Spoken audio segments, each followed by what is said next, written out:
Hey guys, happy Monday. Hope y'all are having a great day. Anyway, so let's get into it.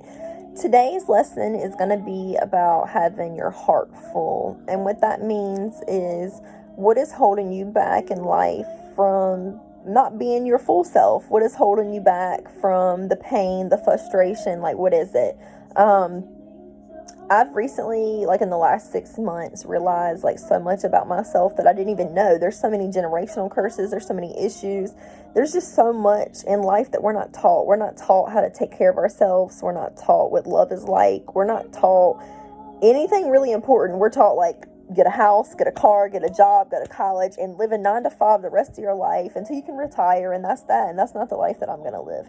It's just not. I'm unapologetic about it, and that's another subject we'll get on another day. But today, I want to talk about my mom. So my birth mother is probably one of the best and worst things that have ever happened to me. My sibling and I were talking yesterday, and it almost like brought a light to me.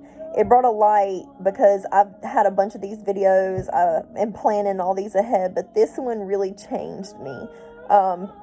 I feel like my siblings and I have all been through things separately together, and we could have helped each other, but there's so much miscommunication that we didn't know how to deal with. There's so much trauma and issues that we had to deal with things in our own path and our own way, and it just created a lot of chaos. I have great siblings. My brother is the best out of all of us. I'm just kidding, but my other sister, she's great. My other sister's about to get married and she's graduating college. I have another brother who plays sports. He's doing great. And then I have a youngest brother who's just full of life. So we're blessed beyond our circumstances, and there's things that I couldn't be more appreciative of.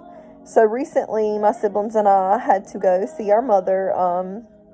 We got called that she was in ICU. She wasn't well, and she might not make it through the night. At that point is what we thought. So beyond my anger and my better judgment, I had discernment enough that I was like, I'm going to be strong enough to go. I haven't seen my mom in 5 or 6 years. I don't know much about her, and our life has been really rocky, and I think about how many women really need this conversation that I'm having right now. I think about how many women have went through so many days not wondering why they weren't enough because their parents don't treat you like you're enough. And today I want you to know that it doesn't matter what your parents have done, what your childhood, who you grew up with, the orphanage, the adoption agency, the foster care, the aunt, the cousin, the stepfather, whatever the case may be. It doesn't matter what circumstances you went through. Everything is a blessing if we let it be. It's taken me a long time, over 20 years to get to this point, and a lot of chaos, a lot of things that tripled down on my life I didn't have to go through if I would have just listened, because I'm not a good listener. That's a tough one for me. Listening and patience is two things that I am the worst at. So long story of this is I've learned so much discernment by her. I've learned who I can be and who I can't be, the best and worst things of her. I've learned how to party and be wild and have fun, but also go home and take care of my children. With her, I feel like I always want to know why. I always want to understand. And even now, like, she was on her deathbed. My siblings and I raced up there. We didn't have to. Like, we don't owe her that. But we went anyway. And she ended up making it out of it. Or, I mean, she's still going through stuff. But she's alive still. And she didn't reach out. She didn't reach out. And I was there. And at first, I was so pissed off. Because I was like, how do you not? Like, as if over 20 years wasn't enough, but here you go again, just not giving a shit. Like, that's what I thought. But then there was another part of me, and I had read this whole thing or whatever, and it talks about people and like their traumas, and she has fed so many demons for so long that if I truly forgive her, I can't count or question why she's the way she is. I just want her to be better. And that's the thing, is like, we're never too far gone. It's never too late, for personally, for friendships, for marriages, for relationships, for like whatever. It's never too late. Who we are it's okay. It's okay to be who we are. It's okay to live this life, and we don't owe anybody any explanation. Just peace, just understanding. That's it. Like, if we treated people every day like we meet them anew, then there would be no room for disappointment and regret, because we wouldn't have expectations. We would just be. And that's a huge lesson on something else we'll talk about on another day. But I've had a lot of pride. I've had a lot of frustration But the great things are, excuse me, we need to learn like who we want to be, who we are despite what we went through, who we are despite our childhood. And it took me 25 years to figure out who I wanted to be, and another couple to figure out what was next and how to get there. And then the last 6 months to really be the woman I want to be. And it's an everyday growing thing, but it's growing, you know. Now I have a lot more like sadness for her. Like, of course she should reach out to me. I'm your kid. Like, how could you not?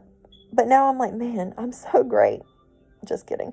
Why wouldn't you want to know us? Why wouldn't you want to know your babies? I have my own, and I look at them and I'm like, man, you're the best thing that's ever happened to me. And while I work and I'm busy and I have a life, I want nothing better but for them to be greater than I ever have.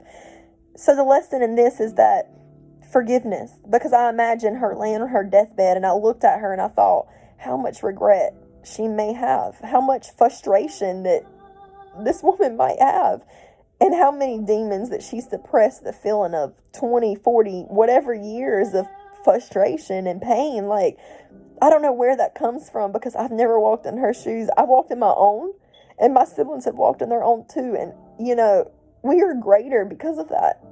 I don't know who I'd be if I didn't go through all that. And that's okay. Because if I went through everything I went through to be the best mom, the best woman, the best friend, the best whoever to anybody else, it was worth it. It's so worth it. So today, forgiveness. Forgive whoever, whenever, and move forward in life. Life is so short. Life is so precious. Every day your high school teammate passed away. Somebody your neighbor knows, like a stranger, a family, a young kid. Circumstances are crazy. And we take all that for granted every day. So instead of being mad at what somebody does or doesn't do, instead of catching feelings and frustrations, be okay. If you're upset, pray about it. Walk it through it. Manifest through it. Calmly be still. Let it go. Breathe. When we learn breath work and understanding, that stuff doesn't hurt anymore. Instead, it just makes us greater. So today I want to be greater. Today I want to love for real. I want to apologize to everybody and laugh and dance, and I want to be okay. Matter of fact, I challenge you to go listen to Cleo's Soul. Go put her Mother album on. You know, it's kind of what brought this on, besides the talk with my sibling.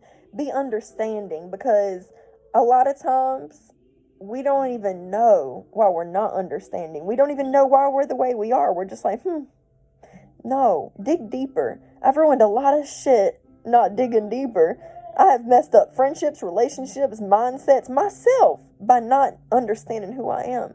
I don't want to be 25 and stuck in this body.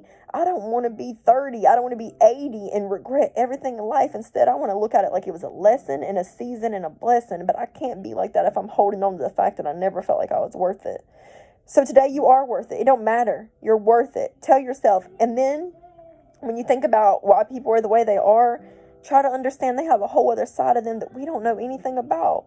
And we can't take it personal. And the moment that we stop taking everything personal is the moment that we find true satisfaction in life. It took me way too long to understand that and way too long to get here. And that's okay. Because if I can challenge you to change who you are today, it doesn't matter if I went through all that. I didn't go through it for no reason. Every day you got to get up. You got to find your why. You got to be who you want to be. You got to listen to, like, you know, Ethan Thomas or Les Brown or Jordan Peterson and play, vibrational music and, get your day started. Romanticize your day. Like, figure out what the day is going to bring, because this day might be your only day, and it doesn't matter who or where you are. Time waits for nobody. So anyway, forgiveness and heart full of love. That's what I want you to move forward with today, and I appreciate it. Can't wait to see y'all again tomorrow.